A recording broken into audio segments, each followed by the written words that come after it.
I just sit on here and I'm trying to figure out what is so fancy about money that people want to do whatever it takes to acquire money. And when you finally get the money, you want more money. And then when you finally get more money, you still want more money and more money and more money on top of all of that. What is it about money that makes people do illegal and immoral things? I mean, it just comes and it goes. Is it the power that comes with money that is just so appealing? Is it the fact that you could just go anywhere and get whatever you want that is so appealing? But I mean, if you put yourself at risk for being put behind bars for the rest of your life at age 70, 70. So David Ames, former chairman of HARLEQUIN Group that owned BUCCAMENT Bay Resort, was convicted of fraud in the UK, not St. Vincent and the Grenadines. Come on, man. Not SVJ. I don't think it ever got to... Was it... How many times he was supposed to go to court and just a no-show? Wake up in the morning, you hear these... You hear claims of fraud in the media.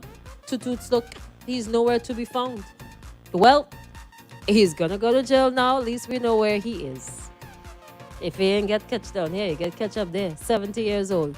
All them times that you're supposed to be looking at your grandchildren run up and down in your backyard. Now you're gonna be looking at 4 walls. Are they white, gray, or black? Anyways, let me get you to this story, right? A con man is facing jail after he conned 8,000 people into investing in luxury Caribbean hotel resorts that were endorsed by celebrities and countries, but they were never built. Made him millions of dollars. So he make all that money, and Vinlex still had to cut off BUCCAMENT Bay Resort light at one point. You're not pay.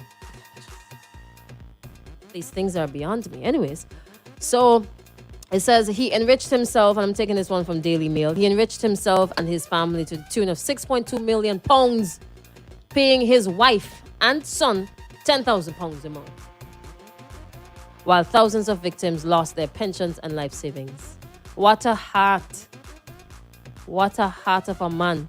And then you come down here in the Caribbean, you build up these fancy resorts. They were not being managed properly, clearly. Bills not being paid. Up to now, some workers, even though some workers were paid, some of them still ain't getting money yet.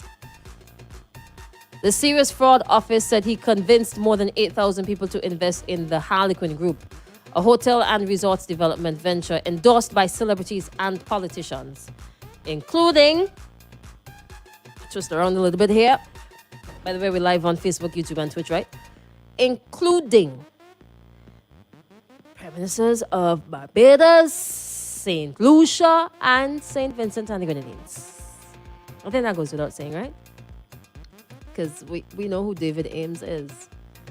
But what can be done to avoid these scammers coming down to our lovely islands and our lovely shores with all these big promises and all these fancy plans, and this is what we're doing and this is what we want to do and we want to invest here, there, and everywhere, and you mess up people's lives? You put people through unnecessary stress to try to get their money. You're owing this, that, and terror, and you're collecting so much money off of the hard work of 8,000 people in the UK. So this was his plan. You sell property that ain't built yet. And part of the story says that man not even have land. But he's selling ideas. He's selling hopes and dreams, collecting thousands of pounds from potential clients. Yeah, this is your rate of return on your investment. And people just handed over their monies. Total value of the planned resort in St. Vincent, St. Lucia, Barbados, and the Dominican Republic, and another in Brazil, was £1.4 billion. Now, look at it. Years later, problems later. Thankfully, Another company came in and saved the day. What can we do to avoid, or can we do anything at all, to avoid attracting them kind of people here? Can anything be done? I mean, just by nature, the fact that we are in the Caribbean, we're small islands, we're developing, we're dependent. We're not 100% independent, so anybody comes with a nice plan and it sounds good, then we might be inclined to do this and terror, even though we do with checks and balances. Once we do with checks and balances, everything seems to be clean. I mean, look how long, he's 70. Look how much money, 8,000 people. Now, I know some of you are going to want to beat up on these little Caribbean islands, but I wouldn't beat up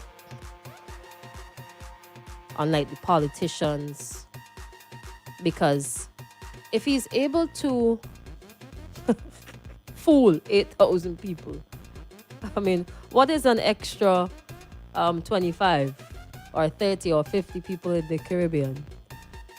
If it was so easy to catch 8,000 people, what is to say that we are the special ones who were able to avoid that and we knew what was going on? Nah, man.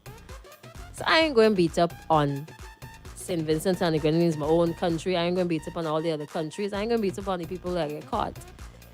Man, just bad. And I'm hoping, right? Because I got my eyes set on other projects, and I'm not gonna be like outright negative with any foreign investor at all. I'm gonna have an open mind, but there's one particular one that I have my eyes on, waiting patiently to see the outcome and to hear if his name is gonna be called up in anything in the future.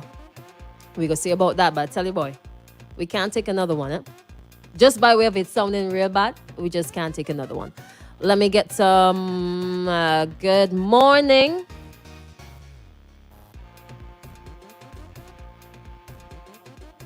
Okay, this one here a bit long. This is like, you gotta take a break and read it. Somebody's telling me to ask regarding people coming into Connors, to ask the Minister of Security. Is he the one supposed to ask, or just ask the government point blank? All right. Anyways, so that's that on that. I wish him well in jail, though. Enjoy it. You can spend your last days on earth behind bars. Sorry, what? But he's guilty, so what are they going to give him? A suspended sentence for fraud. You see the amount of money? You see the amount of money? And the amount of people? Nah, man. Straight to jail. Now come out. You not see daylight outside anymore. Anyways, thank you for joining the live. What time is it? It is 60 minutes onto the 8 o'clock hour. When we come back, we're going to touch a little bit on the teachers again. Oh, Lord have mercy. We in this again, man. But that's the nature of life.